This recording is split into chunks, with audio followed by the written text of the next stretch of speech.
할렐루야.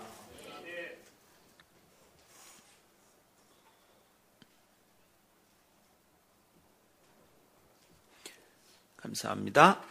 오늘 함께 나눌 말씀 읽읍시다. 요한복음 1장.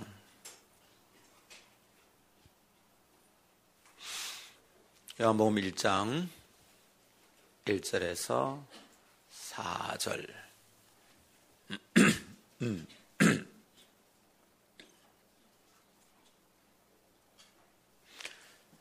태초에 말씀이 계시니라. 이 말씀이 하나님과 함께 계셨으니 이 말씀은 곧 하나님이시니라. 그가 태초에 하나님과 함께 계셨고 만물이 그로 말미암아 지은 바 되었으니 지은 것이 하나도 그가 없이는 된 것이 없느니라. 그 안에 생명이 있었으니 이 생명은 사람들의 빛이라. 14절. 말씀이 육신이 되어 우리 가운데 거하심에 우리가 그의 영광을 보니 아버지의 독생자의 영광이요 은혜와 진리가 충만하더라. 아멘. 이것은 하나님의 말씀입니다. 하나님의 말씀은 능치 못함이 없습니다. 할렐루야. 오늘은 성경의 유익을 함께 나누는 5번째 시간입니다. 오늘은 성경이 우리에게 어떤 유익이 있느냐?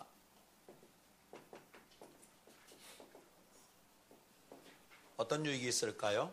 하나님의 말씀이 우리 가운데 육화될 때 나타나는,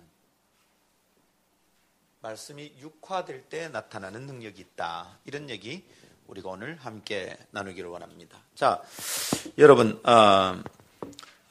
하나님의 말씀을 읽자 이러면 성도들은 읽어야 되는 줄 압니다.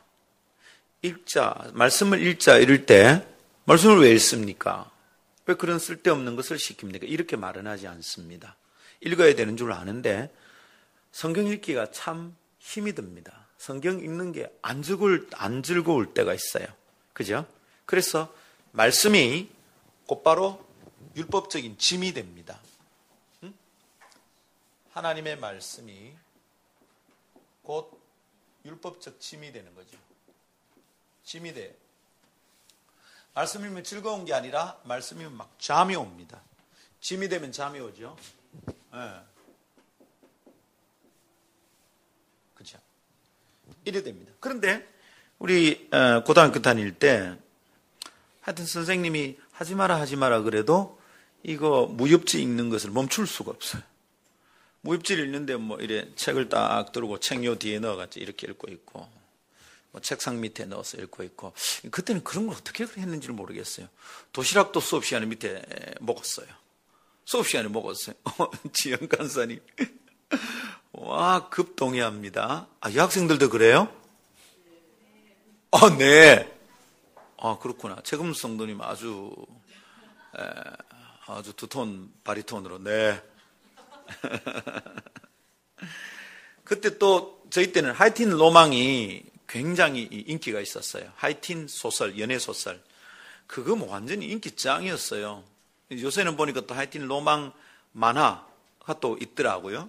그런 걸 얼마나 즐겨 있습니까? 그냥 읽지 마라 그래도 읽습니다. 돈 준다는 게 돈을 써가면서도 읽어요. 저는 책 읽는 걸 좋아해가지고 그냥 막 밤새워 읽고 읽다가 아버지한테 혼나고 끄름 피운다고 이 호롱불 켜놓고 하면 끄름이 올라간단 말이죠. 아버지 숨 쉴 때 이래 온다고 그냥 베개 펑 날라오고 막 이랬던 기억이 참 많습니다. 근데 하나님의 말씀은 왜 짐이 되냐고, 왜 잠이 오냐고. 어떤 사람은 이럽니다. 진리는 질리는 것이다. 진리가 질리는 겁니까? 이래 되면 문제가 있는 것이죠. 내게 내 영혼에 문제가 있다는 겁니다. 분명히 문제가 있다라는 것을 깨달아야 됩니다. 자, 근데 성경은 뭐라 그럽니까? 우리는 성경이 참 진리고 짐이 되는데 성경은 뭐라 하냐면 하나님의 말씀이 꿀보다 더 달다 이럽니다. 시편 119편 103절. 네?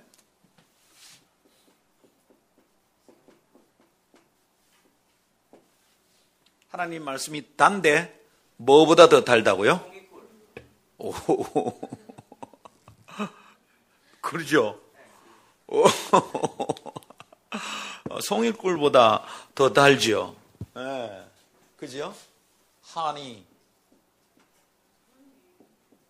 to my mouth. SE 쓸란다 내가 지금. 아버지.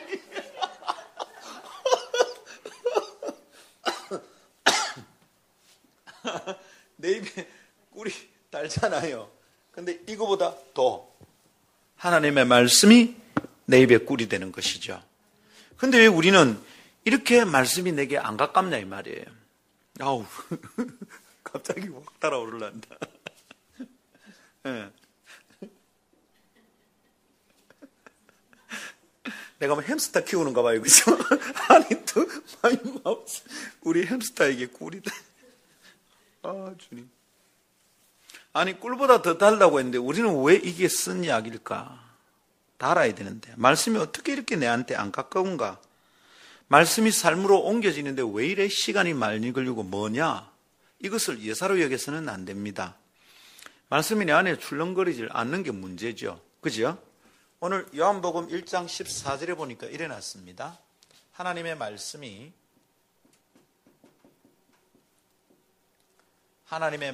어떻게 된다고요? 육신이 됩니다. 자, 요때 요 하나님의 말씀은 뭡니까? 예수 그리스도시죠. 1장 1절 2절에서 얘기한, 그죠? 그 말씀이 하나님과 함께 계셨다 하는 그 말씀, 예수님입니다. 근데 요 예수님이 어떻게 됐다고요? 육신을 입었어요. 요런 걸 뭐라 합니까? 성육신, incarnation.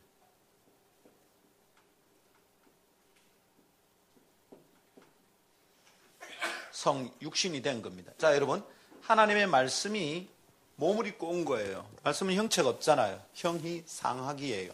근데 몸은 형이 하악이야. 헬라 철학으로 볼 때는, 그리스 철학으로 볼 때는 이게 안 되는 거거든.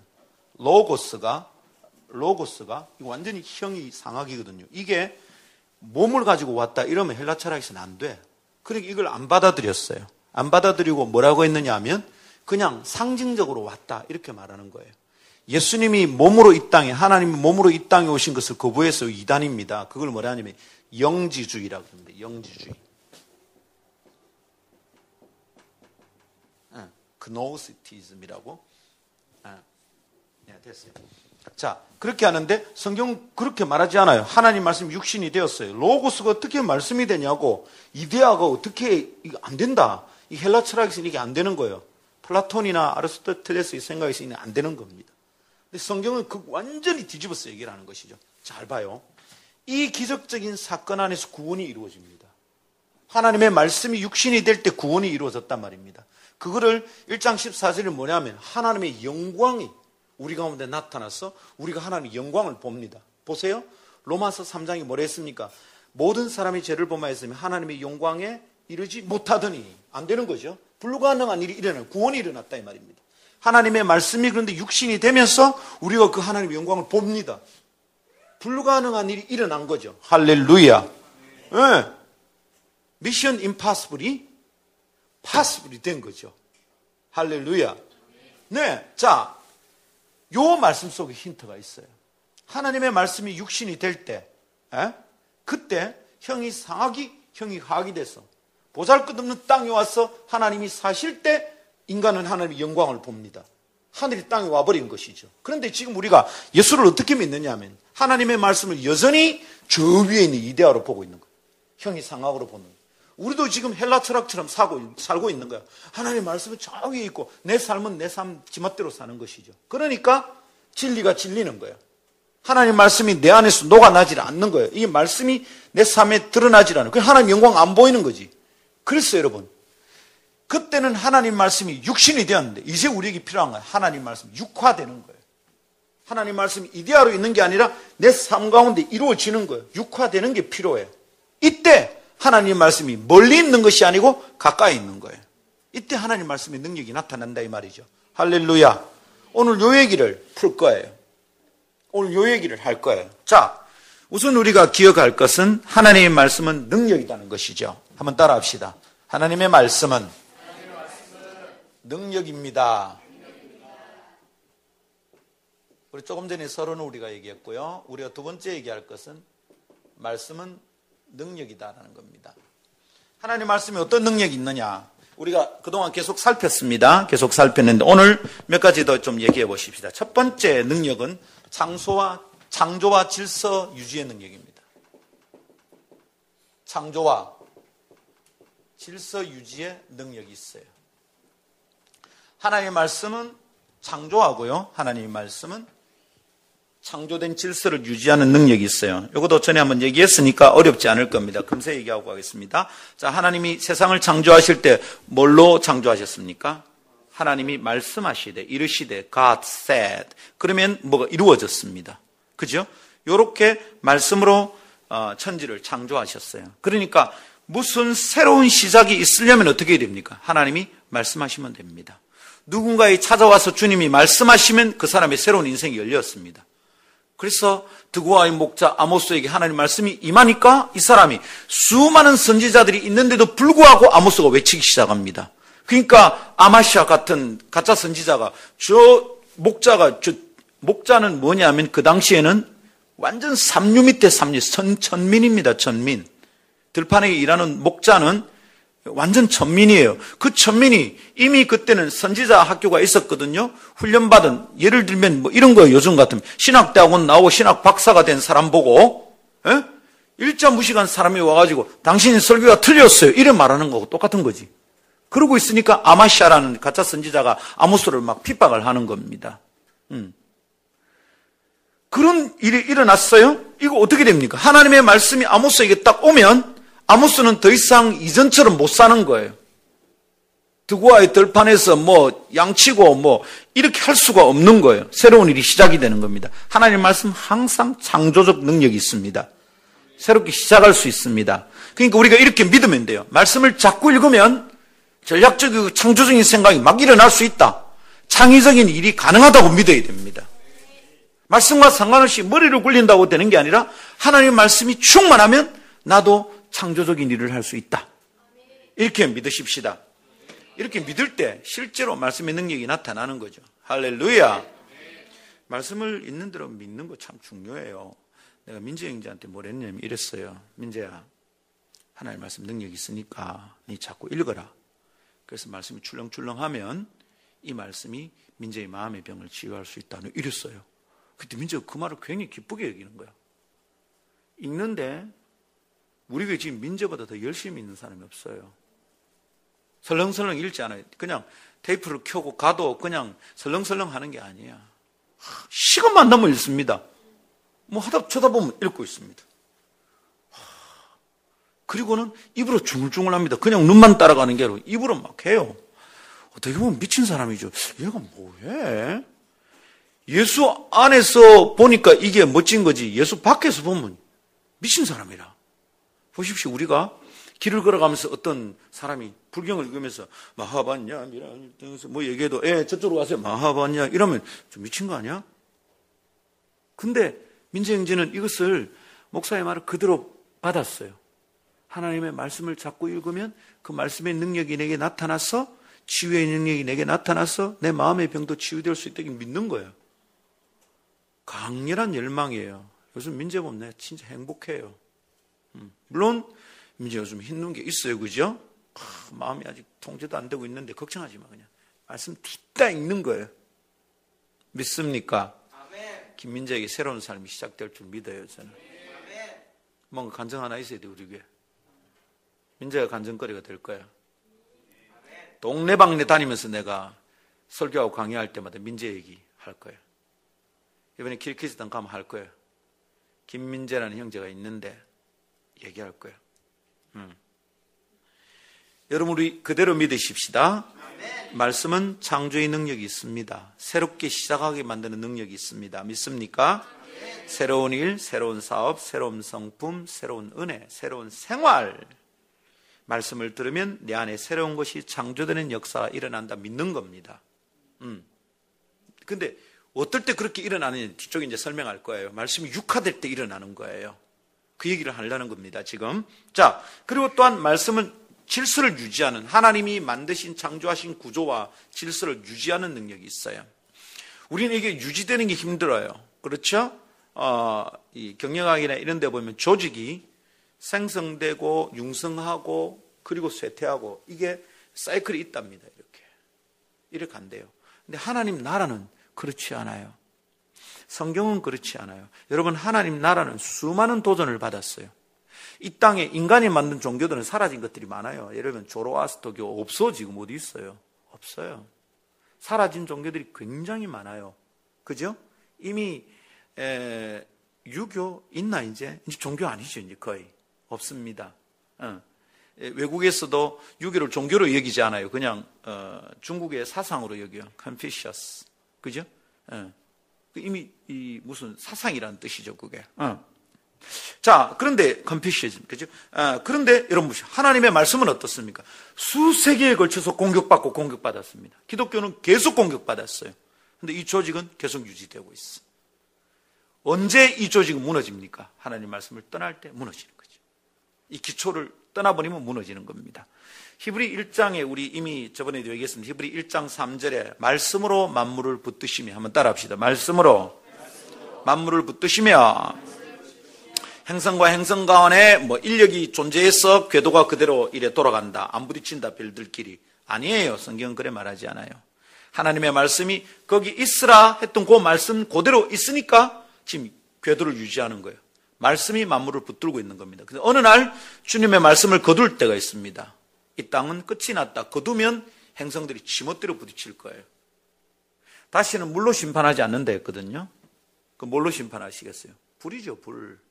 행성끼리 와서 부딪히고 난리가 날 겁니다. 지옥이 이 땅에 이루어지는 거죠. 끝나는 거예요, 심판이. 하나님 말씀을 놓아버리면 끝이 난다, 이 말입니다. 자, 하나님 말씀에 이런 능력이 있습니다. 그분이 말씀하시면 내 안에 새로운 일이 시작이 돼요. 새로운 생활이 시작이 돼요. 구원받았고 수련회 가서 은혜 받았는데 뭔가 나는 유지가 안 된다. 왜 그럴까요? 말씀 안 붙들고 있으니 그렇지. 백발백중입니다. 은혜 받으면 계속 말씀 붙잡아야 돼. 그때 하나님 말씀이 내 새로운 삶의 질서를 유지하는 능력이 나타나게 만드는 거죠. 믿습니까? 두 번째는 생명의 능력입니다. 이것도 이미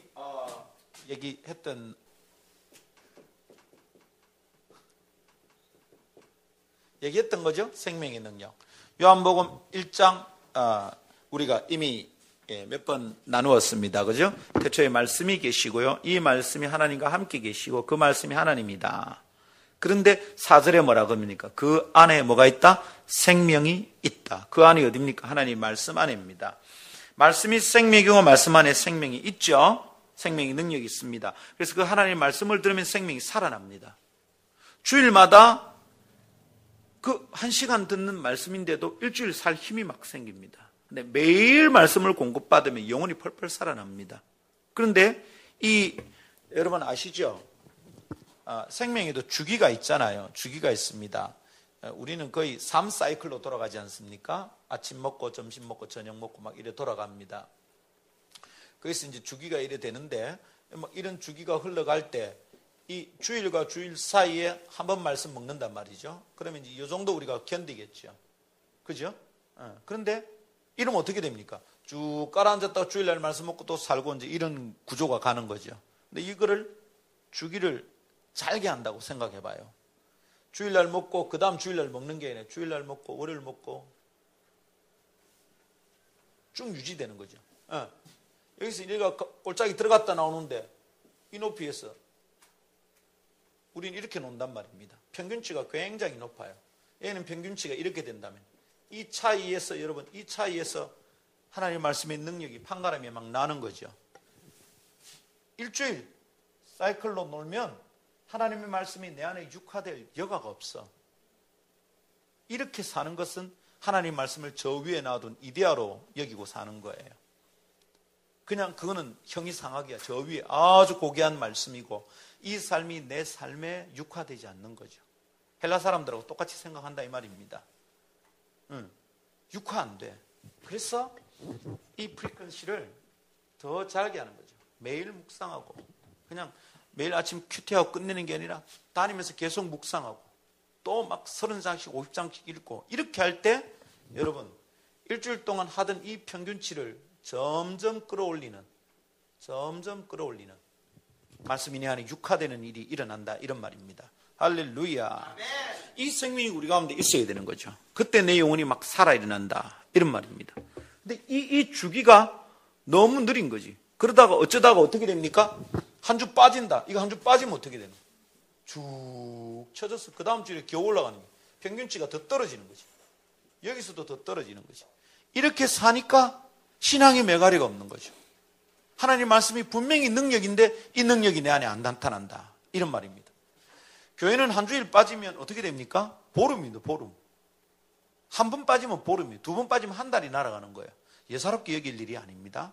근데 자주 모이고 자주 만나고 자주 말씀 묵상하고 자주 읽고 하는 동안에 이 평균치가 점점 올라가는 거죠. 점점.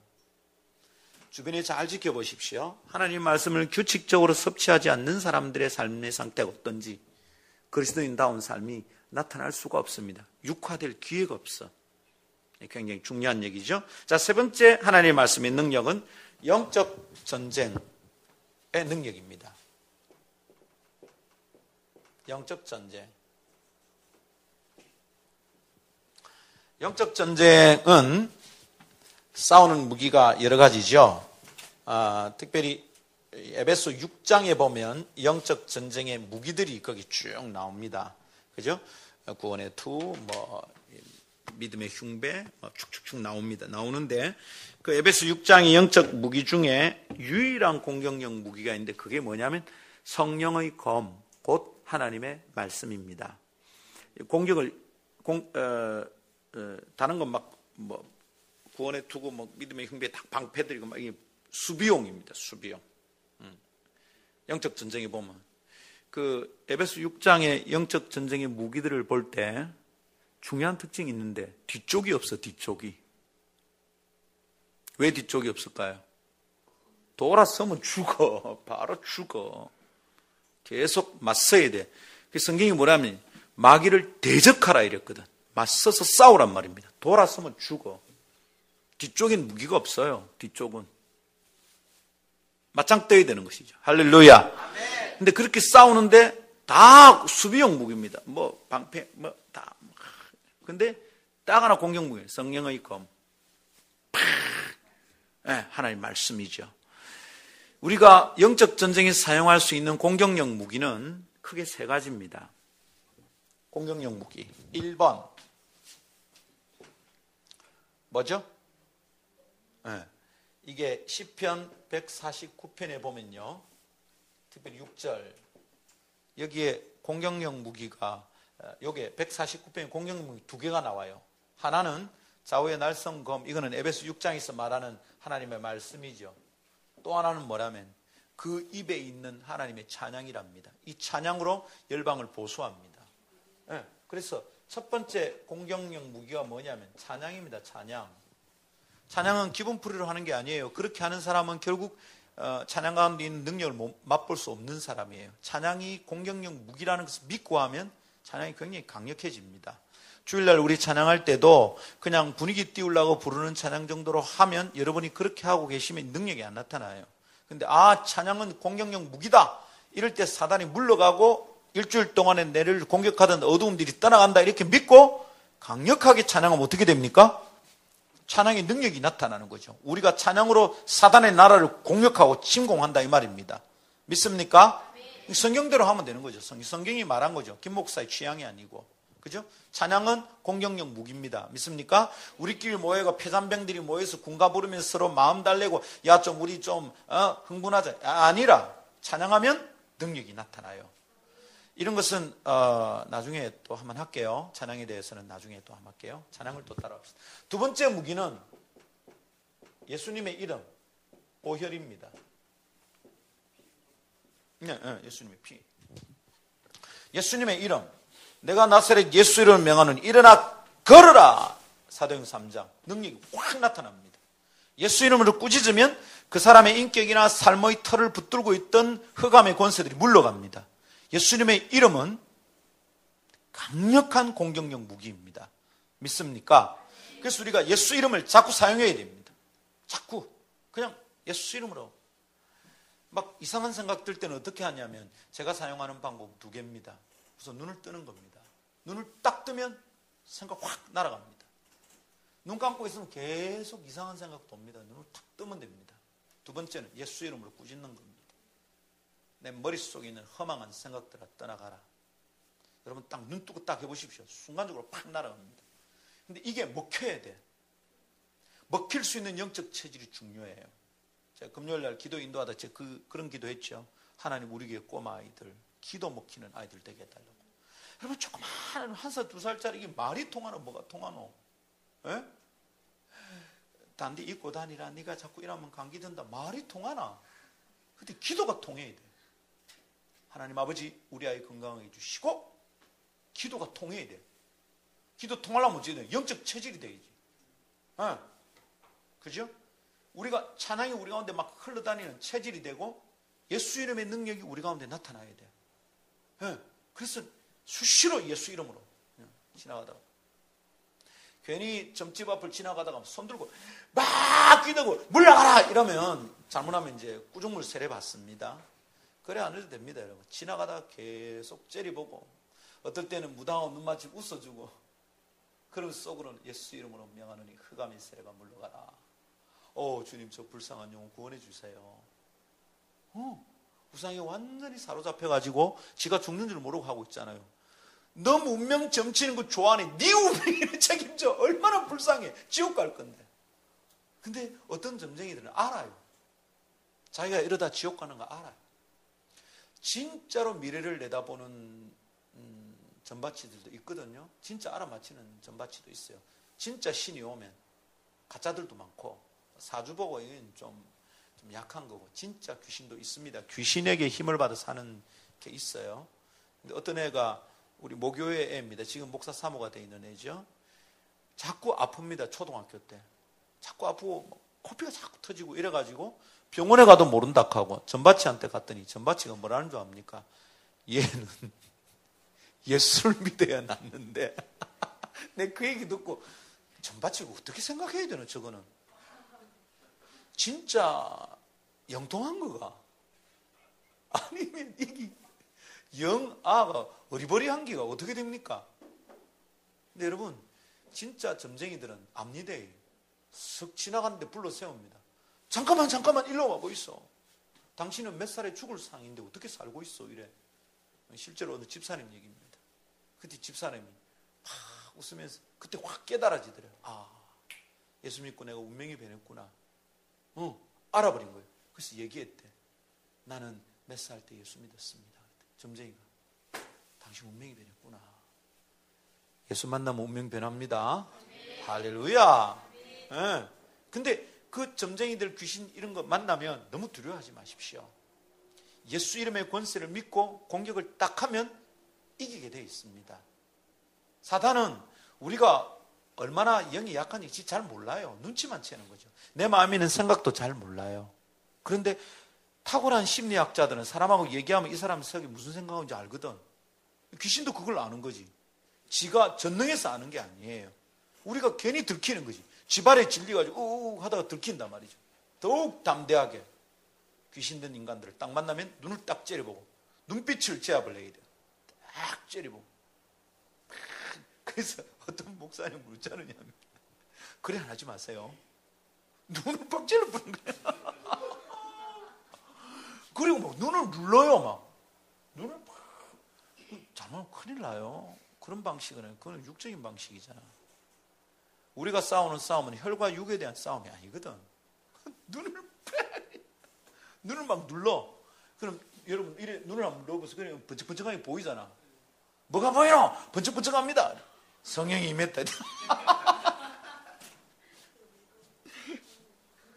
네. 예수 이름, 주님의 보혈.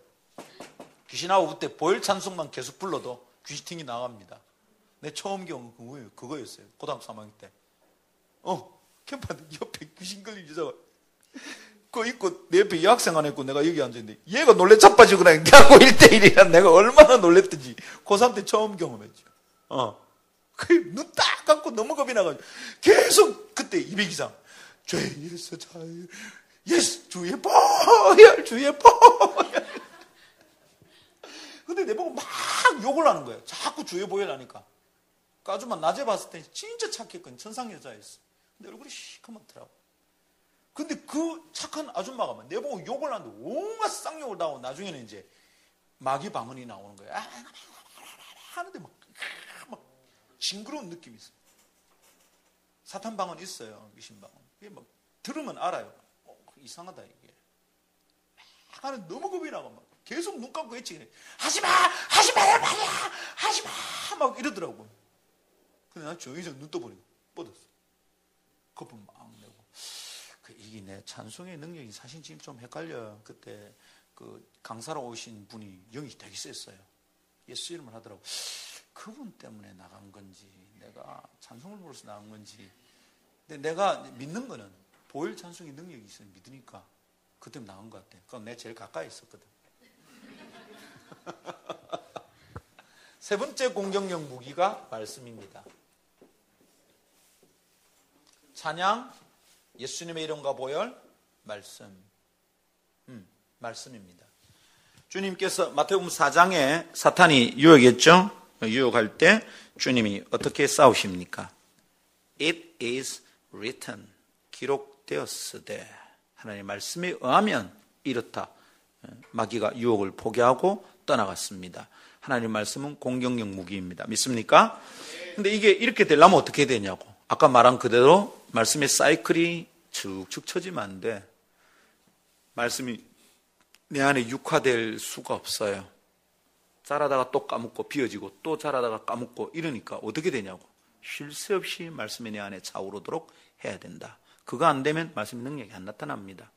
말씀이 지식이에요. 알고 있으니까 예배만 드리면 죄책감만 자꾸 생깁니다. 말씀이 내 안에 능력이 안 돼.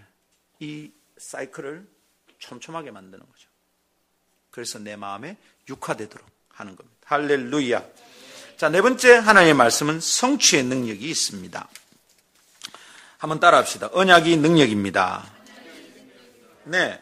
자, 우리 지금 창세기 묵상하고 있잖아요. 요즘 창세기가 정말 행복하고 좋아요. 원래 좋은 말씀이지만 제게 요즘 완전히 새롭게 하나님의 말씀이 막 참 좋아요. 요새 정말 행복해요. 행복한데 창세기 이제 드디어 본격적으로 아브라함 에피소드가 시작이 되었잖아요. 이제 아브라함이 어떻게 됩니까? 창세기 12장에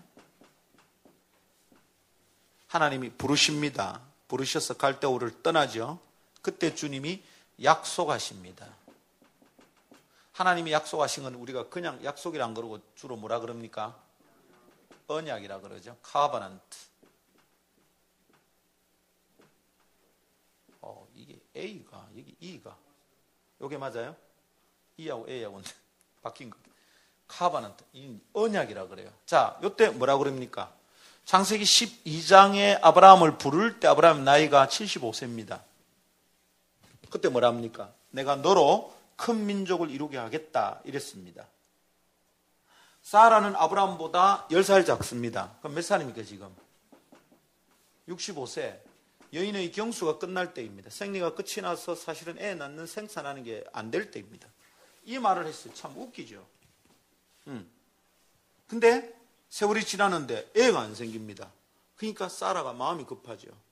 내 종 하갈을 데려가서 애를 낳으시고 그래서 쓸데없는 하나님이 정하신 방법이 아닌 인간의 방법으로 어떻게 됩니까? 애가 태어났습니다. 그게 뭡니까? 이스마엘. 이스마엘은 지금의 아랍 국가라고 보면 됩니다. 그러니까 하나님의 방법이 아닌 사람의 방법으로 무엇을 선택함으로 인하여 역사의 비극이 시작이 된 거예요. 잘못된 씨앗이 태어난 거죠. 이미 그때 지금 우리가 겪고 있는 이 국제사회 분쟁의 씨앗이 그때 시작된 거죠. 사람의 방법 안 됩니다. 하나님 약속하신 그대로 하면 되는 거예요. 자, 근데 75세에 시작이 됐잖아요. 근데 95세 돼가지고 하나님 또 말씀하십니다. 뭐라고 하느냐면 뭐 진전된 얘기를 하는 게 아니에요. 똑같은 얘기를 하는 거예요. 내가 너로 큰 민족을 이루게 하겠다. 똑같은 얘기를 합니다. 약속만 합니다. 그럼 뭘 비슷한 거 보여줘야 될 거 아니에요. 그리고 99세 돼가지고 또 주님이 나타나서 또 뭐 하냐면 또 약속합니다. 주님이 그냥 약속만 합니다. 이게 창세기 17장 이야기입니다. 창세기 17장 99세 돼가 하나님이 나타나가 또 너로 큰 민족을 이루게 하겠다. 주님이 하는 일은 뭐냐면 약속을 말씀하시는 것밖에 없어요. 근데 제가 그동안 창세기를 읽다가 못 깨달았던 게 이번에 깨달았어요. 아, 이거 봐라. 하나님이 왜 다른 걸 안 보여주고 아브라함이 계속 약속을 거듭 말씀만 하실까? 그래서 확 깨달아졌습니다. 제가 깨달은 건 이겁니다. 한번 따라해 보실래요? 언약이 능력입니다.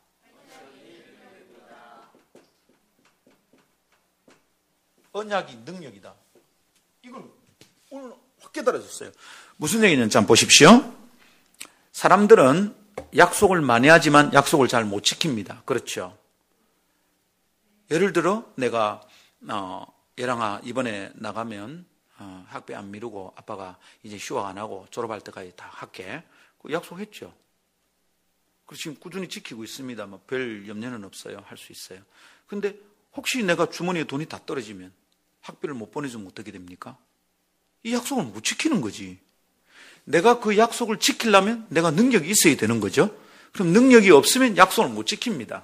그래서 우리는 다 어떤 생각이 있느냐 하면 능력이 있으니까 사람이 약속을 지킬 수 있다 이렇게 생각하는 거예요.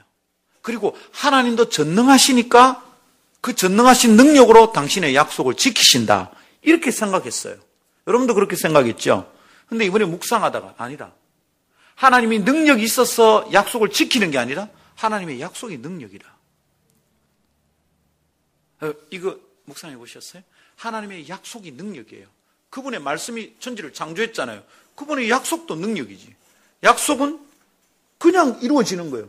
땅에 씨앗을 심으면 거기서 싹이 나서 열매가 내는 건 우리가 그냥 자연스러운 현상이잖아요.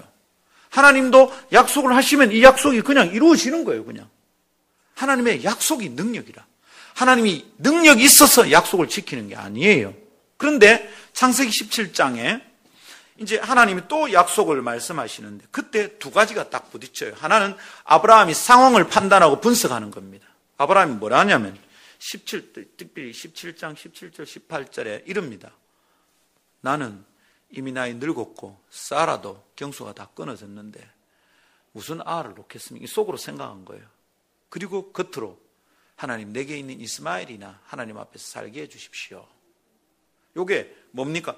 아브라함이 상황을 분석한 거예요. 이런 상황에서 무슨 애가 나겠냐고 지금 형편에 내게 주신 이스마엘이나 하나님 복을 주십시오 이렇게 말했어. 근데 주님 뭐랍니까? 이스마엘에 대해서는 내가 할 말이 있다. 그로 큰 민족을 이루게 하겠다. 그러나 내 언약은 내년 1년 지나서 내년 이맘때 너에게 태어날 네 아내를 통해 태어날 이삭과 언약을 맺겠다 이럽니다. 주님 다른 얘기 안 합니다. 또 약속을 되풀이합니다. 중요하다 그죠? 제가 그날 아침 묵상할 때 이게 참 소중하구나 이거. 언약이 능력이란 걸 내가 잘 못 믿었다. 하나님 능력이 있으니까 언약이 이루어지는 게 아니고 언약 자체가 능력이구나. 이걸 알게 되었어요. 우리는 막 용을 쓰고 힘을 안 쓰면 그 사람이 힘이 있는지 아닌지 모르잖아요. 그렇죠? 근데 하나님은 그럴 필요 전혀 없어요. 자, 이루게 해야지. 이루어지는 거 아니라 주님은 아들이 있을 것이다. 그럼 아들이 있는 거예요. 하나님의 언약의 능력입니다. 이게 말씀의 능력이죠. 할렐루야. 네. 하나하나 생각하고 묵상하면 이 말씀 무지하고 살아야 되겠다. 막 이런 마음이 솟아납니다. 다섯 번째 능력은 말씀 선포의 능력입니다. 말씀을 선포하면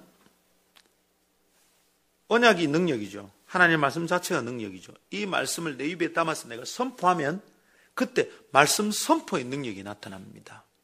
믿음의 말을 자꾸 사용하라는 말은 이겁니다. 자꾸 상황이 이렇다 저렇다 말하는 것은 능력 아닙니다. 아브라함은 상황을 분석했거든요. 그런데 하나님은 언약을 거듭 재차 확인하셨어요. 우리도 산다면 말씀을 선포할 때 능력이 있을 수 있다는 것을 믿어야 합니다. 누가복음 1장 37절 아주 중요한 믿음의 말이 있죠. 이것도 믿음의 선포입니다. 말씀의 선포죠.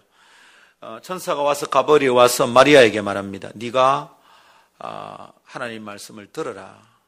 복된 여자다 너는. 하나님 너에게 복을 주었다. 그러면서 얘기하는데 뭐라 합니까? 하나님 말씀을 들어라. 하나님 뭐라는데요? 내 아를 낳아도 그랬다. 근데 그 말을 들으면 기가 막힙니다. 나는 처녀인데 무슨 애를 놓습니까? 그런데 천사가 딱 설명하는데 마리아가 결국 어떻게 반응합니까? 누가복음 1장 30절 중요하죠? 유명합니다. 대저 하나님의 모든 말씀은 능치 못함이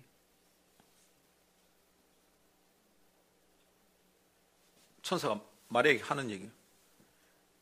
대저 하나님의 모든 말씀 능치 못함이 없느니라. 그때 마리아가 뭐랍니까? 주의 계집종이오니 주의 말씀대로 이루어지이다. 우리가 주일날 이것은 하나님의 말씀입니다. 하나님의 말씀은 능치 못함이 없습니다.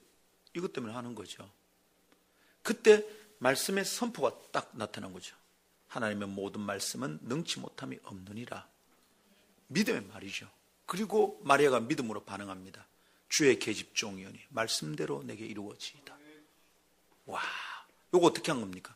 하나님의 말씀이 이데아로 있는 게 아니고 자기가 자기 삶을 확 받아들인 거죠. 말씀 육화됩니다. 마리아는 남자의 씨를 품은 게 아니라 하나님 말씀을 품은 거예요. 남자의 씨를 품어서 잉태한 게 아니라 하나님의 말씀을 품어서 언약을 품었어요. 믿음의 선포로 하나님 말씀을 받아들였어요. 그때 그 속에 생명이 잉태되는 거죠. 하나님의 말씀에 선포하는 능력이 있는 겁니다. 믿습니까? 말도 안 되는 상황이잖아. 여러분, 지금과 같은 시대가 아닙니다. 지금이야 시집 안 가고도 가끔 애를 가지는 사람들이 있습니다. 그때는 그러면 안 되잖아요. 돌로 쳐 죽입니다. 출교당합니다. 명예살인이, 지금도 이슬람 지방에는 명예살인이 있잖아요. 그때는 더 심했어요. 부모의 명예를 더럽히고 이러면 바로 돌로 쳐 죽이는 거죠. 지금도 이슬람들은 그러잖아요. 네. 말도 안 되는 상황에서 믿음의 말로 선포한 거죠. 주의 계집종이오니 말씀대로 이루어질 겁니다. 그대로 받아들였습니다. 사람의 씨를 받은 게 아니에요. 하나님의 말씀을 받음으로 자기 속에 하나님의 씨가 자라기 시작한 겁니다. 할렐루야. 지금 자매들 그렇게 하지 마세요. 혼인해서 애 가지세요. 주여, 주의 말씀을 받습니다. 장난하지 말고 다만 믿음의 말을 선포하세요. 선포. 우리의 말이 하나님의 말씀을 담아댈 때 능력이 나타나는 겁니다. 개인이 내 말로 아무리 힘주어서 말하고 똑바로 안 하나? 아버지가 말하는데! 그런다고 뭐가 되나? 하나님의 말씀을 내 입에 담아서 얘기할 때 그때 능력이 나타나는 줄 믿어야 됩니다. 예레미야 1장 하나님이 예레미야를 콜링하십니다. 콜링하시는데 예레미야가 쫄은 거예요. 그러면서 말합니다. 1장 6절에 뭐랍니까? 나는 아이라 말할 줄을 알지 못하나이다. 이렇게 말을 했어요. 그때 주님이 7절에 너는 아이라 하지 마라. 그리고 9절에 뭐라 합니까? 내가 내 말을 네 입에 두었느니라. 이 말씀 무슨 얘기냐면 너는 네가 말을 할 줄 아느냐 뭐 잘하느냐 생각하지 말고 내가 네 입에 말을 담아둔다. 너는 네 입에 내 말을 담아 외쳐라. 하나님 말씀의 선포의 능력입니다. 그런데 9절에 그러고 나서 10절에 뭐라 하냐면 주님이 이럽니다. 네가 그렇게 말하기 시작하면 적을 파멸하고 넘어뜨리고 이렇게 된답니다. 능력이죠. 하나님의 말씀을 선포할 때 나타나는 능력입니다. 할렐루야. 여러분 이 능력 믿습니까? 하나님의 말씀의 능력이 나타난다 이 말입니다. 그런데 어떻습니까? 여러분 지금 나타나고 있습니까? 이걸 생각해 봐야 되거든. 그럼 이상하잖아. 하나님의 말씀이 능력이 있다고 했는데 내게 하나님의 말씀이 능력이 안 나타납니다. 그러면 사람들은 쉽게 이렇게 생각하려뇨. 하나님 말씀이 능력 있고 하는 거 아닌갑다. 결국 이것도 저 위에 있는 형이 상학인갑다. 이대하고 내 삶에는 별 영향이 없는 거 그냥 좋은 사상인가 보다. 이렇게 생각할 수 있습니다. 그런 이유도 있겠죠. 생각해 보면 논리적 사고로 보면. 자, 그런데 또 다른 이유가 있을 수 있죠. 왜 여러분 성에는 말씀의 능력이 안 나타납니까? 중요한 질문이죠. 정상적인 모습이 아니에요. 말씀을 붙잡고 살아가는데도 아무 일도 안 일어난다면 이건 큰일입니다, 여러분. 왜 안 나타납니까? 하나님의 말씀이 정말 능력이 아닐까요? 아니라 하나님의 말씀 능력이 맞아요. 만일 하나님의 말씀이 능력이 아니면 우린 구원 못 받아. 우리 교회 다니면 안 돼요. 그렇죠? 근데 왜 안 나타나냐고 중요한 이유가 있단 말이죠.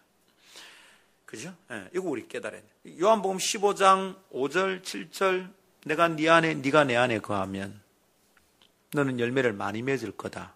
7절, 네가 내 안에, 내 말이 네 안에 거하면 무엇인지 구하라. 그리하면 이루리라. 뭐가 거하면? 주님의 말씀이 내 안에 거하면 무엇이든지 구하라. 그러면 이루리라. 근데 우리는 무엇이든지 안 되잖아. 그러면 무슨 얘기입니까? 주님의 말씀이 내 안에 거하지 않는 거지. 듣기는 들었지. 알기는 알지. 그런데 주님의 말씀이 내 안에 거하질 않아. 말씀이 내 안에 살질 않아. 이게 문제지. 아무 일도 안 일어나는 거죠. 말씀이 능력인 줄 아는데 능력이 안 나타나면 뭔가 문제가 있다는 걸 깨달아야 됩니다. 하나님 살아계신데, 그분이 전능하신데 왜 아무 일도 안 일어나는가? 여러분, 신앙의 최대 적은 무식한 게 아니고요. 지식의 오만이 무식한 것, 제일 무서운 겁니다. 지식의 오만, 지가 알고 있다고 생각하는 정말 위험한 거예요. 성경을 생명으로 여기지 않고 이것도 지식을 전하는 책으로 여기면 그 사람에게는 아무 일도 나지 않아요. 이거는 하나님의 말씀이고 생명이에요. 막 움직여요. 이걸 믿고 받아들이지 않으면 그건 지식의 오만이에요. 지적 오만이죠. 지적 오만은 중요한 특징이 하나 있는데 그게 사변적입니다. 쉽게 말하면 생각이 복잡한 거예요. 왜 지적, 교만이란 말이잖아요. 사변적인 게 왜 교만이냐? 자기가 생각해서 판단할 수 있다고 여기는 교만이 여기에 있어요. 뭐든지 깊이 생각해보고 생각 없이 살 수는 없지만 자기 생각이 결정적인 판단 기준이 아니에요. 우리가 타락할 때 우리의 지성도 타락을 했어요. 사람의 지성이 완전하지 않아요. 합리적 이성이 최선이 아니에요. 베스트 아니에요. 타락했어요, 이미. 그래서 생각을 굴리는 사변적인 생각을 하는 사람들은 교만한 거예요, 스스로. 하나님의 말씀이 그렇게 말씀하셨으면 그대로 받아들이는 게 겸손입니다. 나를 낮추고 비굴하게 하는 게 아니고, 아, 하나님 말씀하셨구나. 그걸 그대로 믿는 게 겸손이에요. 그런데 생각을 자꾸 굴리는 거죠. 성경은 하나님의 말씀이고 능력입니다. 이것을 지식을 전달하는 통로나 체계라고 여기면 곤란한 거죠. 학적으로 추구한다면 여기에 무슨 아무 능력이 안 나타나요. 설교도 말입니다. 그렇게 설교하지 않으려고 애를 씁니다. 깔끔하고 잘 준비해서 합리적으로 논리적으로 잘 전달하고 싶습니다. 물론 논리적인 근거를 가지고 있어야 됩니다.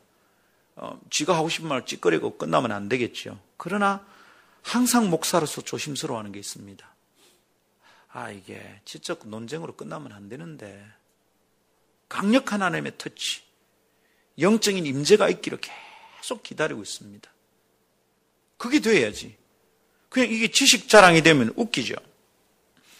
강남에 가면 그렇게 설교하고 그런 교회들 많죠.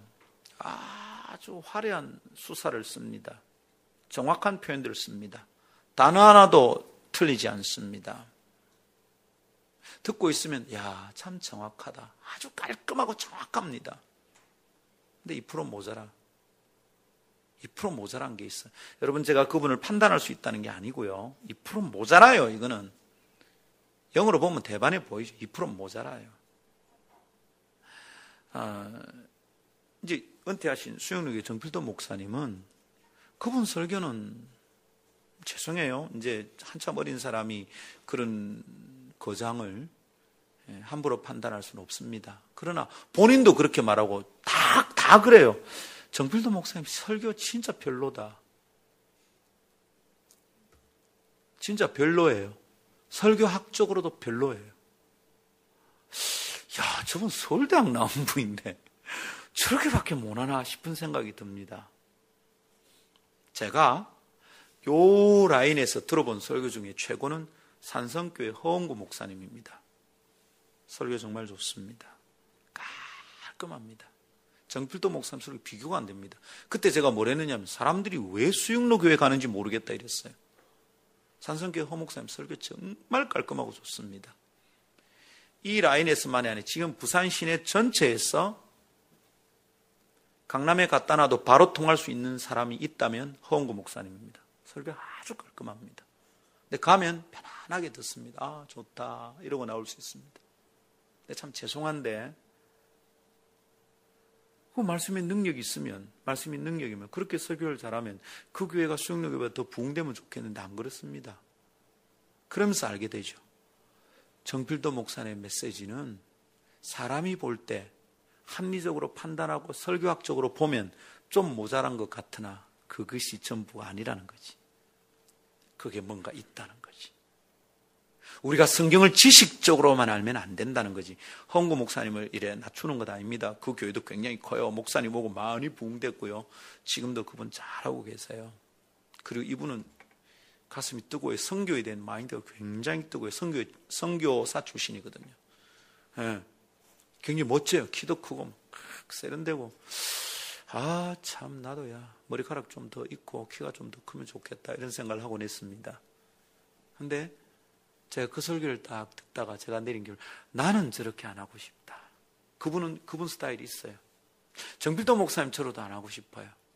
저는 제 스타일로 할 거예요. 근데 제가 간절히 갈망하는 건 이겁니다. 하나님 말씀이 지적 전달, 지식을 전달하는 체계와 도구로 끝나지 않게 해야 되겠다. 하나님 말씀을 막 할 때, 내가 막 설교할 때 성령님 거기 강력하게 임하기를 막 기도하고 있습니다. 여러분, 제 설교나 강의를 들을 때 좀 느낄 거예요. 내가 그냥 툭툭 전달하고 끝내고 싶지 않아 하는 거 여러분 느낄 겁니다. 난 뭔가 강력한 터치가 되기를 기대하고 있는 거예요. 여러분, 하나님의 말씀이 능력인데 왜 아무 일도 안 일어나는 거야? 뭔가 문제가 있는 거지. 그리고 그냥 화려하지도 않는데 거긴 왜 사람들이 모이는가? 이유가 있지 뭔가. 정 목사님 기도 무지 많이 하는 분이에요. 들어보면 난 너무 부끄러워. 어우 주여, 나는 기도한다고 말하면 안 되겠구나. 이런 생각이 막 듭니다. 여러분, 하나님의 말씀이 능력이 나타나게 합시다. 이게 말씀이 육화되는 것과 관련이 있다 이 말입니다. 하나님의 말씀하고 내하고 이 한 덩어리가 돼서 내 몸에서 움직이는 거, 육화된. 이게 내 몸인지 이게 말씀인지 이게 내 삶인지 말씀인지 이게 내 생각인지 하나님의 말씀인지 분간이 되지 않을 만큼 내 속에 녹았어. 하나님의 말씀이 내 안에 육화된 것, 생활화된 것 이 말입니다. 이것은 제가 이전에 학습의 3단계 얘기하면서 했던 것으로 조금 더 정돈해서 설명을 할 수 있을 것 같습니다. 학습의 3단계 기억하죠? 말씀 묵상 학교 하면서 제가 몇 번이나 얘기했던 거라서 아마 기억하실 거라고. 학습이 되는 단계가 있는 거죠. 학습은 뭡니까? 바람직한 행동의 변화,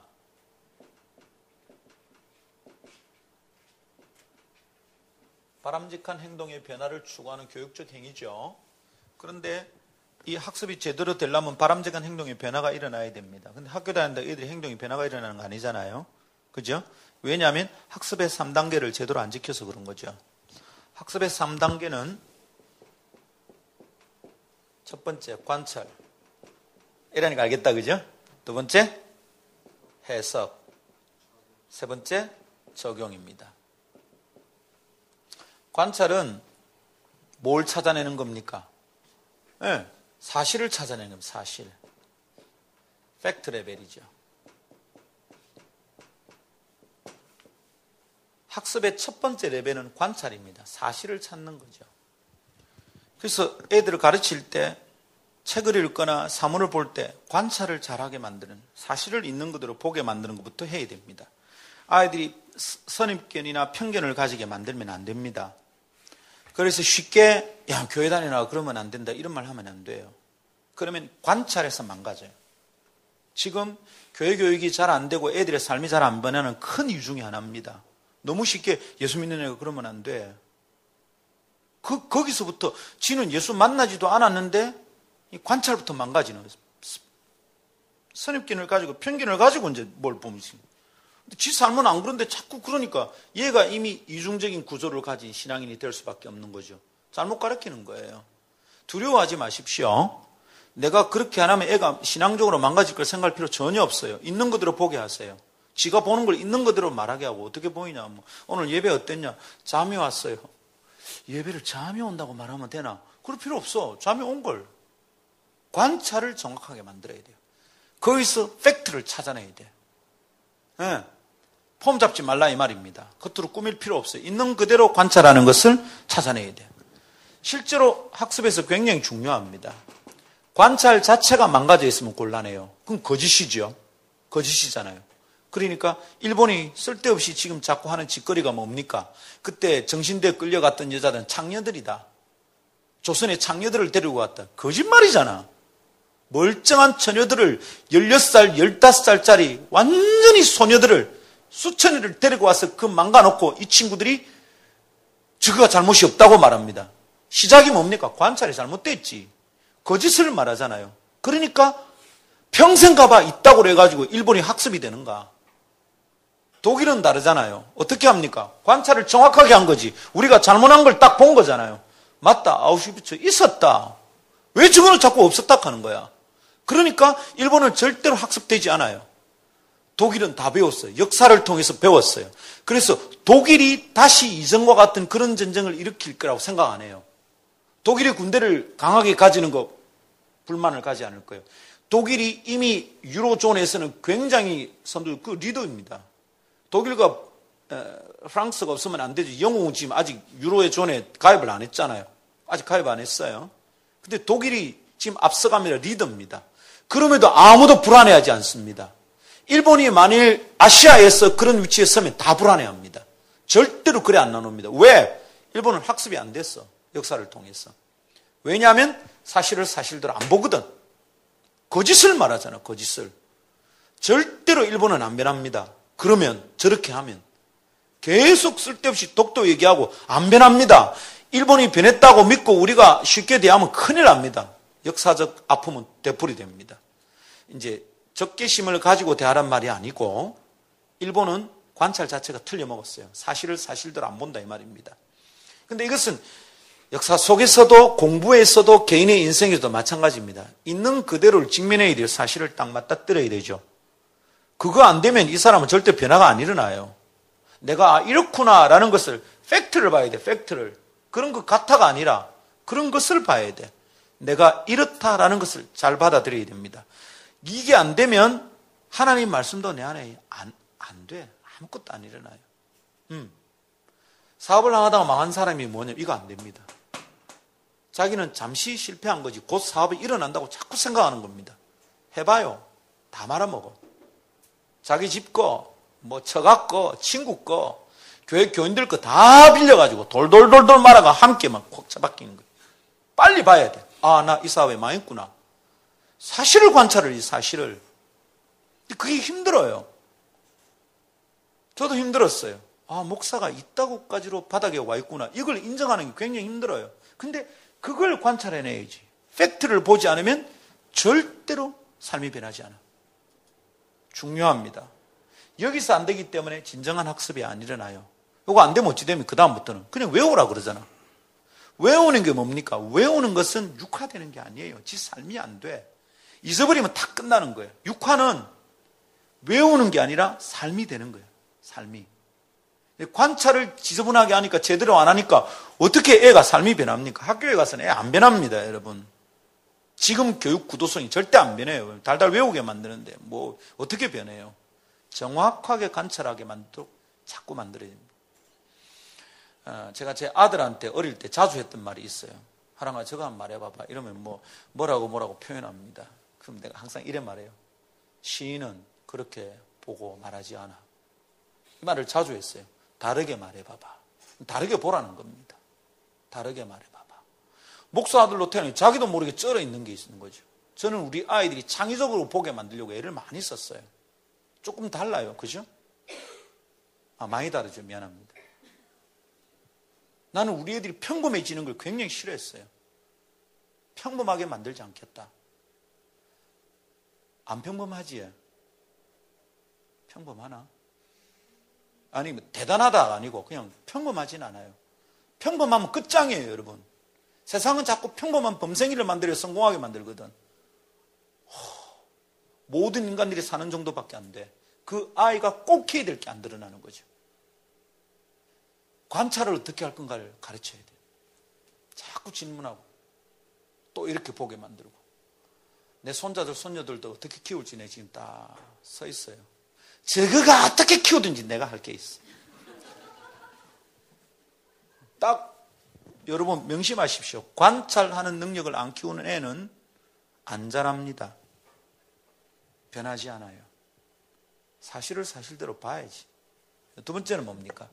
관찰한 사실들을, 그 사실 속에 있는 의미를, 개념을 찾아내는 단계입니다. 그러니까 이 사실이 틀리면 이게 틀리겠죠. 일본이 문제인 거지. 이걸 창렬하고 보니까 이게 이제 문제잖아. 이미 대가를 지불했다, 이딴 소리가, 한일협정에서 이미 지불했다, 이딴 소리를 쌓는 거지. 정신이 있나 없나. 독일은 아직까지도 그런 일이 나오면 아직도 계속 갖고 있습니다. 계속 해결하고 있습니다. 정확하게 봐야 의미가, 개념이 잡히는 겁니다. 그죠? 그죠? 여기서는 컨셉 레벨 2단계입니다. 2단계. 그런데 교회 교육이요, 어떻게 되느냐 하면 주일학교 교육은 여기서 끝나요. 대체로 구연동화하고 끝나는 거지. 하나님이 천지를 창조하셨어요. 빛이 있으라니까 빛이 있었어요. 신기하죠? 끝. 다윗이 돌팔매를 팍 돌려가지고 탁 던져 골리앗이 빵 맞아가 죽었어요. 재밌죠? 끝. 유년주일학교 이렇게 끝날 때가 참 많아요. 우리 교회는 안 그래요. 우리 교회는 그럴 수가 없어요. 왜냐하면 우리 조지 1세께서 이러면 안 되는 거지. 그죠? 근데 조금 더 가면 여기까지 합니다. 하나님께서 다윗이 딱 했잖아. 이것은 다윗의 능력이 아니고 하나님 능력이 있었던 거야. 얘들아, 하나님 힘 세지? 네! 끝. 지 삶에 변화가 없는 거지. 육화 안 되는 거지. 한 개 더 가야 되는 거예요. 그게 뭐냐면 적용이에요. 적용은 뭡니까? 같이. 오! 밸류 레벨, 밸류 레벨. 마이 밸류로, 내 걸로 만드는 거죠. 여기서 찾아진 가치로운 것들이 있잖아요. 가치 없는 것은 내가 받아들일 필요 없는 것이고, 그거를 내게 받아들이는 밸류, 밸류. 여기까지 안 오는 거야. 하나님이 전능하시다. 다윗 돌멩이 딱 해서 골리앗 죽었다. 이야, 골리앗과 다윗의 힘 차이가 나잖아. 다윗이 힘으로 골리앗을 이길 수 있느냐? 이런 걸 이제 자꾸 관찰 질문을, 해석 질문을 해야 되는 거죠. 안 되네요. 그렇지, 안 되지. 근데 어떻게 이겼어? 우와, 여기서 이제 찾아내는 거죠. 해석해서. 다른 힘이 있구나. 애들 눈에 보이는 거죠. 다른 힘은 뭘까? 하나님의 힘이에요. 그렇지. 너는 하나님의 힘이 필요할 때가 없니? 그때 자기를 들어봅니다. 저요? 친구하고 싸우면 내가 맨날 져요. 하나님의 힘이 거기도 필요할까? 있으면 좋겠어요. 빠샤 하면 자식이 확 자빠지면 좋겠어요. 이러면 벌써 적용이 된 거예요. 그런데 하나님 힘을 그런 데 쓰면 안 되지. 그래? 하나님 힘을 어디다 쓸까? 내 삶 속에는 어디에 나타날까?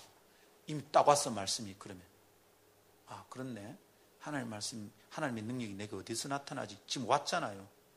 그리고 일주일 내내 질문을 가지고 다니는 거예요. 하나님 힘이 어디 나타날까? 어디 나타날까? 그러면 하나님이 그 일주일 동안에 그게 적용될 사건을 딱 주시는 거죠. 그거 한번 경험하고 나면 하나님 살아계시다. 하나님 말씀 능력이 있다. 이렇게 되는 거예요. 여기까지 오면, 그때가 되면 어떻게 됩니까? 변화가 일어나는 것이. 이전처럼 못 사는 거예요. 무슨 얘기인지 아시겠죠? 이게 하나님 말씀이 육화되는 과정이에요. 근데 이래 되려면 어떻게 되느냐? 일주일에 한번 띡 하고 끝나고 절대로 이래 안 돼요. 되다가 말아. 살아온 방식이 있잖아. 이미 10년, 20년, 30년, 40년 살아온 방식이 있으니까 거기 쩔어가 자기도 모르게 계속 그렇게 가고 있는 거죠. 굉장히 잘게 쪼개서 계속 하나님 말씀이 나를 건드리도록 해줍니다. 계속 잘게 쪼개서.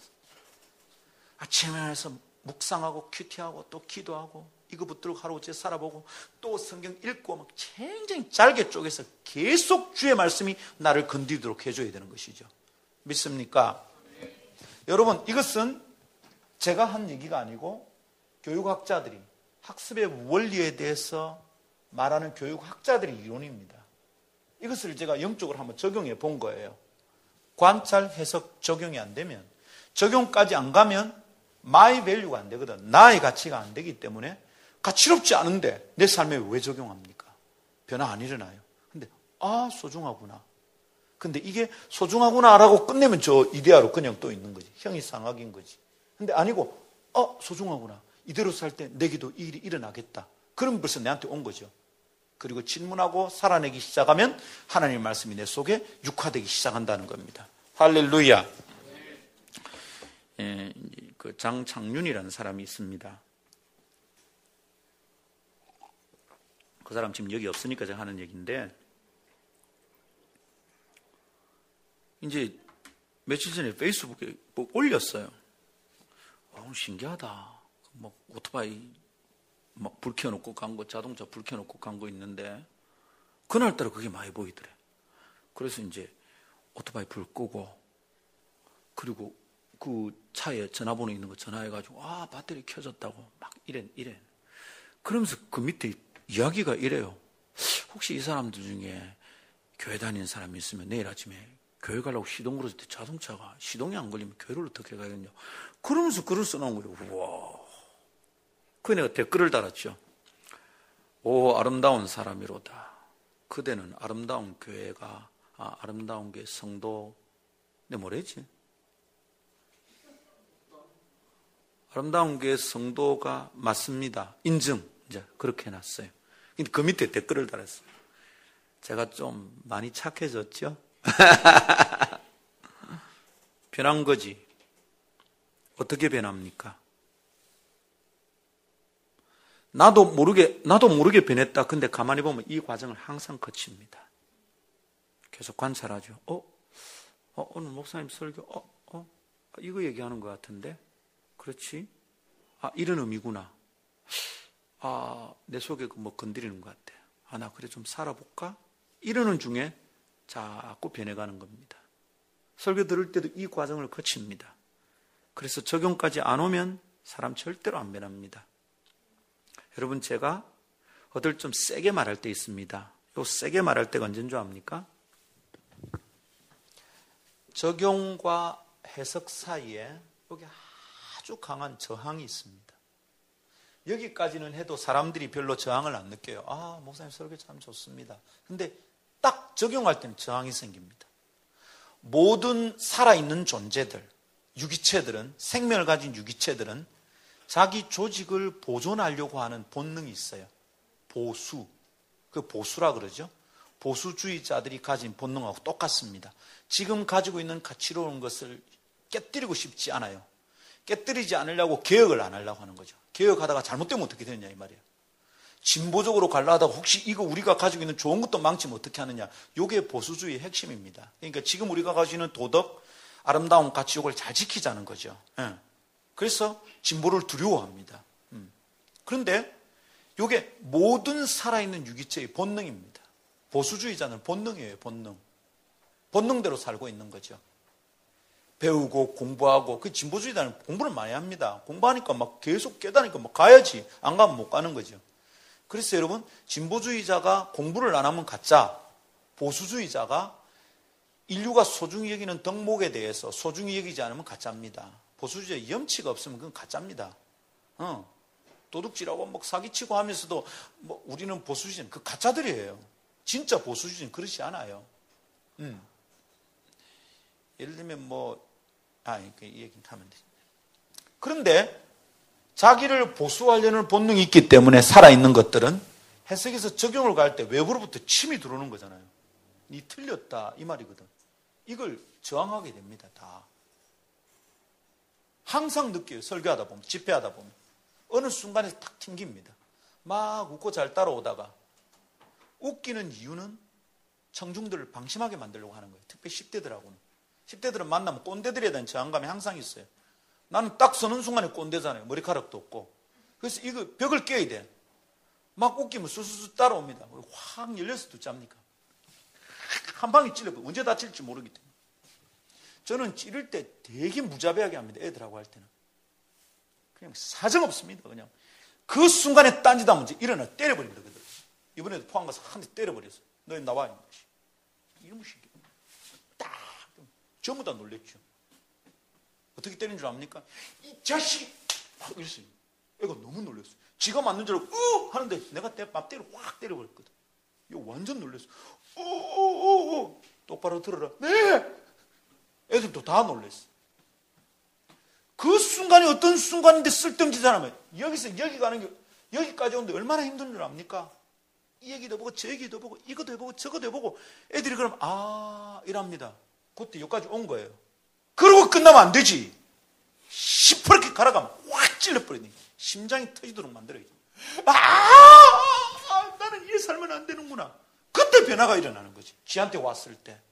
근데 이 소중한 시간에 1시간 이상 설교했는데 히히거리고 에이 그 얘기 하려고 죽지. 가만 안 놔두지 그거는. 저는 그럼 가만 안 놔놔요. 그 시간에 존다든지 이러면 절대로 안 놔놔요. 근데 어른들하고 집회하면 이게 막 사람 환장하겠는 거야. 주일 아침에는.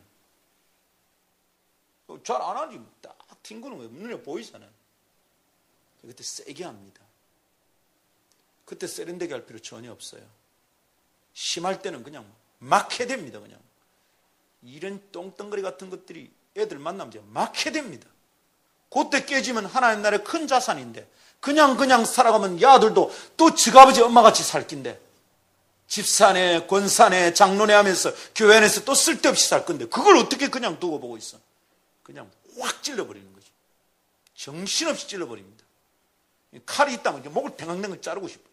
그때로 살려면 그래도 메두사처럼 또 살아나니까 이게.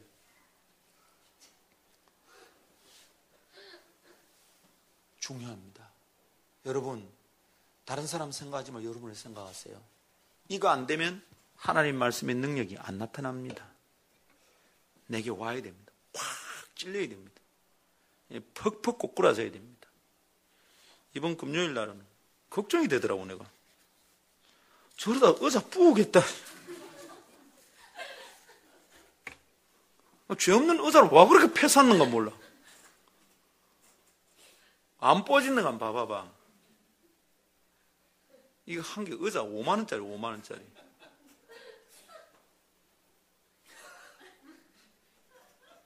힘이나 약간. 여러분 요거 되는 것을 이는 학습에서는 교육학에서는 관찰 해석 적응이라고 말하는데 우리는 뭐라 말하면 이게 말씀이 육화되는 과정입니다. 껍데기에서 빙빙 돌면 안 됩니다. 쑥 들어와야 됩니다. 쑥 들어올 때 두렵습니다. 우와, 내 존재가 공격당하거든. 설교 들을 때 자꾸 찔리면 기분 나쁠 때 있잖아요. 그때가 너무 중요해. 기분 나빠야 되거든. 제 설교의 큰 목적 중에 하나는 성도들을 불편하게 만드는 겁니다. 편안하게 그냥 나누면 안 돼. 한 20-30분 하고 끝나면 참 편합니다. 절대로 그래 안 합니다. 질리도록 만들어야 돼. 완전히 불편하게 만들어야 돼. 와, 이거 순종 안 하면 이 교회는 못 붙어 있겠다. 고래 만들려고요. 순종해야 되겠구나. 끈질기게 할 거란 말이지.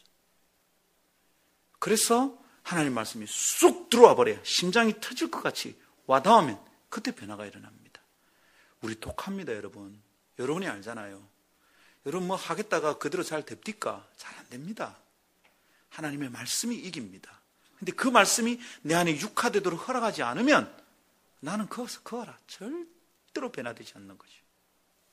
하나님 말씀이 육화되게 합시다. 그러려면 어떻게 해야 되냐? 육화된다는 말씀이 출렁출렁 차오르는 겁니다. 아까 얘기했죠. 지식이 아니라고. 그런데 지식으로 말씀을 하는 사람은 외워요. 외우고 공부를 해요. 학습의 단계에서 이제 1번, 2번에 오는 거죠. 외우고 알아요. 말씀을 모르지 않아요. 그런데 변화가 안 일어난다는 것은 말씀을 외우고 있는, 지식적으로 말씀을 붙잡고 있는 거죠. 이 사람의 변화가 안 일어납니다. 자연스럽지 않죠. 자꾸 외워야지. 외웠던 것은 물어볼게요. 시험 칠 때 외웠던 거 얼마나 갑니까? 졸업할 때까지 갑니까? 안 가죠. 시험 칠 때 외운 것은 절대로 안 갑니다. 그래 안 가요. 네. 고등학교 3학년 때 막 뒷다 외웠습니다. 상식이 굉장히 많고 고등학교 3학년 때까지 대한민국 교회에서 초등학교 1학년 때 고등학교 3학년 때까지 배우면 상식이 어마어마합니다. 여러분 상식책 사보십시오. 뭐 이런 것도 있나? 그거 다 배운 거예요. 배운 건데 몰라. 네. 우리 임주희 전도사님 교육학과 나왔거든요. 근데 교육학과 용어들을 제가 가끔 물으면 너보다 모르는 게 있어. 왜냐하면 그냥 공부한 거거든. 근데 나는 교직과정 배울 때 아주 재밌고 써먹으려고 배웠어요. 와, 이거 써먹어야 되겠다, 써먹어야 되겠다, 써먹어야 되겠다. 아직도 기억합니다. 내 머리 좋은 거 아닙니다. 그거를 지식으로 받은 게 아니라 내 삶으로 받아들인 거거든. 그럼 기억이 남아. 그거는 머리가 기억하는 게 아니라 몸이 기억해, 몸이. 저절로 되는 거예요. 그런데 하나님의 말씀이 외워서 기억하는 것은 절대로 삶에서 잘 안 나타나. 삶에 차오르게 해야 돼. 줄랑줄랑. 내 세포의 농도가 완전 말씀으로 짙어지게 만들어야 돼. 내 영혼의 농도가 말씀으로 완전 짙어지게 만들어야 돼. 네. 산성이 많아지면 이제 뭐 산성 체질, 알칼리성 체질 이러죠. 몸은 산성 체질이 좋습니까? 알칼리성 체질이 좋습니까? 알칼리성 체질이 좋습니다. 영은 말씀성 체질이 좋습니다. 응? 산성 아까 pH로 조정하잖아요, 그죠? 그죠? 예. 있습니다, 그죠?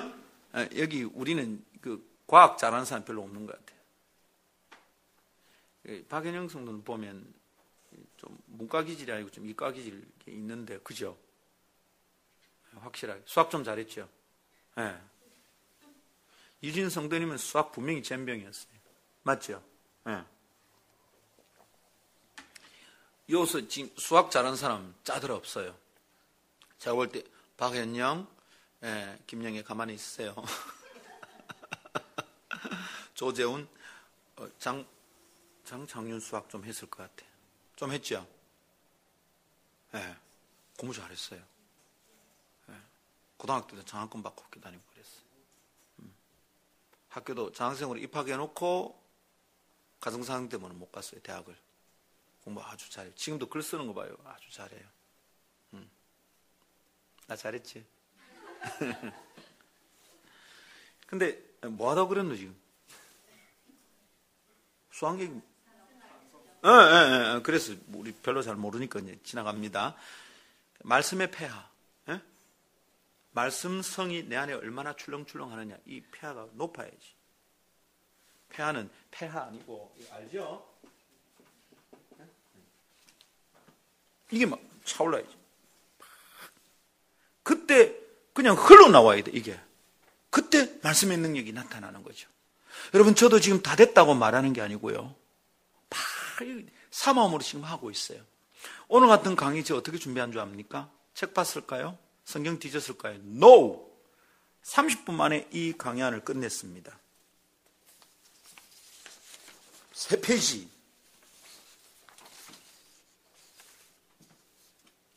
제가 이 구절들 외운 거 아닙니다. 이 정도는 내 안에 출렁거립니다. 강연 없어도 누구 쓰면 얘기할 수 있습니다. 앉아서 얘기하다고 제가 티 나오면 이런 거 쭉 나옵니다. 저하고 앉아서 얘기하다가 이 얘기 들은 사람이 한두 명이 아닐 겁니다. 그냥 줄줄 나옵니다. 말씀에 대한 사모함이 있어요. 내 안에 더 출렁거리길 저는 기대하고 있어요. 그리고 우리 교회 성도들이 그렇게 되기를 축복합니다. 자, 그럼 이렇게 말씀이 차오르기 위해서 3가지 합니다. 여기하고 끝냅니다. 말씀을 차오르게 하기 위해서 3가지를 해야 됩니다. 1번, 다독입니다. 2번, 정독이고요. 3번, 묵상입니다. 정독과 묵상이 무슨 차이가 있습니까? 구별을 좀 하려고요. 자, 여러분, 다독은요, 한번 따라 합시다. 다독이 뭔지 설명할게요. 다독을 따라 합니다. 막쉐리 읽기. 네, 느낌 그대로입니다. 경상도 느낌 그대로. 막쉐리 읽어야 됩니다. 사람들이 교회 다니면서 하루에 석 장, 주일 5장 읽으면 1년에 1도 갑니다. 이따구로 읽어서는 절대로 말씀이 육화되지 않습니다. 여러분, 평생 살아보십시오. 하나님 말씀의 능력이 여러분에게 안 나타납니다. 그렇게 해서는. 막쉐리 읽어야 됩니다. 이게 왜 중요하냐면, 다독한다는 말은 1년에 적어도 10독 좀 한다, 이렇게 봐야 됩니다. 그때 말씀의 능력 나타납니다. 이것은 말씀으로 샤워하기입니다. 우리가 그동안 세상에 사는 동안 세상의 사고방식에 쩔어 있습니다. 때가 묻어 있는 거하고 똑같아요. 샤워는 샥 몸으로 샤워하면 어떻게 됩니까? 먼지 묻은 거 확 다 날아나고 때가 불죠. 그죠? 그게 샤워입니다. 샤워. 세상에 찌드는 먼지들이 사라지고 때가 뿔니다. 말씀이 내 속에 뿌리 내릴 좋은 찬스가 딱 된 거예요. 근데 이게 차오르지 않으면 사실은 그 다음 단계가 안 돼요. 그 다음에 정독은 뭐냐면 매매 읽는 거죠. 색에서 읽는 겁니다. 색에서 읽기인데 요거는 때 불리는 것이고 요건 뭐 하는 겁니까? 때 뺏기는 거죠. 세상의 때를 뽀독뽀독 뺏겨냅니다. 요거 돼야 그 다음이 필요한 거예요. 그 다음에 하나님 말씀이 내 안에 자리를 잡는 겁니다. 이게 안 되면 이게 안 돼. 예? 큐티 하는 거 보면요. 앞에 이게 잘 안 된 사람이 큐티 하는 거 보면 이 뭐하나 싶습니다. 성경 해석학을 배웠기 때문에 잘하는 것 아닙니다. 요거 되면 묵상이 다릅니다. 요게 안 되면 어떻게 됩니까? 세상의 찌꺼기 때 뺏기는 거 안 된 상태니까 하나님의 말씀을 세상의 관점으로 계속 보는 거지.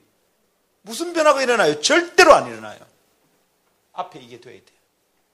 샤워하고 때 불려가지고 뽀득뽀득 뺏겨내야 돼. 그래서 내 속에 쩔어 있는 세상의 관점이 떠나가고 하나님의 말씀이 말씀으로 보이기 시작할 때, 말씀으로 말씀을 해석하기 시작할 때, 그때 묵상이 제대로 되는 거죠. 그때 새겨지는 겁니다. 묵상은 뭡니까? 되새김이죠. 지금 이렇게 얘기하는 것은 이거는 어디 있는 거 아닙니다. 제 생각이고 제 철학입니다. 제 경험입니다. 앞에 두 개 안 되니까 큐티만 해가 절대 안 되더라고요. 사람 안 변해. 큐티할 때 어찌 하냐면 또 지식적으로 얘기합니다. 괜찮은 걸 깨달은 걸 사람한테 깨달음을 지식을 자랑하고 있어. 딱 보면 꽂히도록 안 해요. 근데 이 두 개가 되면 방어막들이 사라지거든. 세상에 쩔은 것들이 사라지고 그때 순전한 마음밭에 하나님 말씀이 와서 다 뿌리를 내게 생명의 씨가 막 자랍니다. 할렐루야. 여러분 오후 예배하고 오전 예배하고 우리 좀 다르죠. 하다 보면 지금 좀 자유롭고 안 자유롭고 차이로 훨씬 넘어선 게 있습니다. 오후에는 폭폭 찔러 부지요. 폭폭 찔러 붑니다. 이거 안 되면 우리 참 안 됩니다.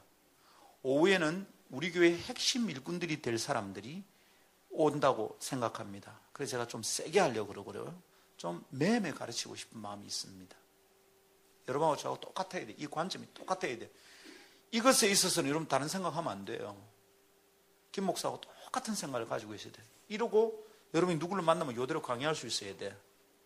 들어보면 여러분 그대로 할 수 있을 것 같죠? 요것만 얘기해도 그죠? 니 와봐봐. 니가 왜 안 변한 줄 아나? 니는 때도 안 부른 상태다. 생각해봐. 때 잔뜩 붙어 있는데 말란 때를 이태리 타올로 민다고 생각해봐. 아프잖아요. 피가 나요 나중엔. 설교를 이게 안 된 사람 설교를 들으니까 계속 아프지. 목사님 오늘 또 내고 누가 또 목사님한테 일러주는 계속 예배가 하나도 재미가 없어. 이 상태가 되면 달라요. 푹 불가가지고 먼지 기본적으로 다 닦아내고 목욕탕 가면 그런 다 아닙니까? 들어가 샤워 딱 하고 비누칠 딱 한 다음에 탕 속에 들어가지. 그냥 들어가면 안 되잖아요. 기본적으로. 근데 이게 물 쫄쫄쫄쫄 떨어지는데 그 샤워가 되나? 샤워는 슉 해야죠. 하루에 50장씩 100장씩 막 읽어대야 돼요. 여러분 막 이렇게 말씀 테이프 터놓고 읽으면 아무 효과 없는 것 같죠? 아닙니다. 해보면 다른 줄 압니다. 한 번 읽고 2독하고 3독하고 가다 보면 압니다. 이거 다르네. 분명히 다른 걸 압니다. 그렇게 하는데도 다른 걸 못 느끼면 잘못 읽고 있는 거예요. 지금 잘못하고 있는 거예요. 제대로 가면 지금 달라요. 계속. 그렇게 하고 불러가지고 정독은 요건 어떻게 하는 겁니까? 여기 하루에 석 장 요 정도 읽는 겁니다. 꼼꼼하게 읽는 겁니다. 물론 이때 소위 말하는 PBS라는 걸 할 수 있습니다. Personal Bible Study. 한 장 읽고 한 장 요약해 보는 겁니다. 자기 나름대로 창세기 1장이나 이런 사건들이 있다. 거기서 드러난 특징들을 정리하는 거죠. 이때 성경이 차곡차곡 쌓입니다. 이때는 많이 읽는 거 아니에요. 많이 읽으면 안 돼요. 그래서 예를 들면 이렇습니다. 제가 어제 민재 형제한테 이렇게 말을 했어요. 민재야, 1년에 20독 하자. 아니면 뭐 10몇 독 하자 하면서 이런 말을 했어요. 잠언이 31장이니까 요거는 매일 한 장씩 읽으면 한 달에 1독씩 합니다. 잠언은 무조건 1년에 12독을 하는 거죠. 시편은 150편이다. 잠언은 저녁에 읽고 자면 좋습니다. 지혜의 말씀이죠. 잠언은 지혜서입니다. 그래서 1장 한 장씩 다 읽고 잠들면 하나님의 말씀이 남아있으니까 무의식 속에서도 하나님의 말씀이 돌죠. 잠언은 그렇게 해서 매달 한 번씩 끝내는 겁니다. 효가 있습니다. 잠언은 지혜의 말씀입니다. 아침에는 10편이에요. 10편이 150편이잖아요. 하루에 5장씩 읽으면 한 달이면 또 1독을 합니다. 그러면 이것도 1년이면 12독이죠. 그럼 잠언과 10편은 놔놓고 다른 성경을 읽는 겁니다. 네, 다른 성경. 읽는데 하루에 석 장 혹은 한 장 이렇게 읽으면 됩니다. 저는 지금 정독을 해서 올해 3독 하기를 기대합니다. 다독을 해서 나머지 17독 좀 하기를 기대하는 거죠. 큐티는 꼬박꼬박 하지만 1년에 1독을 하도록 구성되어 있진 않아요. 큐티는 더 새기는 것이기 때문에 요 두 개를 가지고 성경을 어떻게 읽느냐가 좀 결정나야 됩니다. 정독해야 됩니다. 테이프만 들으면 절대 안 됩니다. 정독을 해야 돼요. 밑줄 그어가면서 하다가 멈춰서 좀 생각을 해볼 기회가 있어야 돼요. 근데 확 들리는 거는 여러분 이게 멈춰서 생각해보고 싶은데 계속 듣는 게 맞나 싶죠? 읽으세요. 계속 읽으세요. 그리고 정독할 기회를 따로 잡아야 됩니다.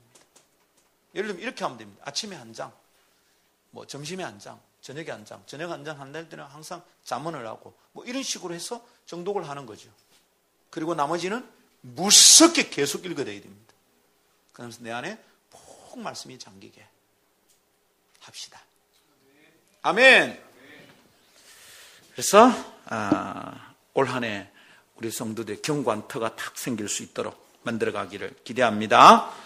말씀을 사모하며 가까이 하고 말씀을 먹고 마시는 그리스도인이 되면 마침내 말씀의 능력이 나타나게 될 줄 믿습니다. 할렐루야! 감사합니다.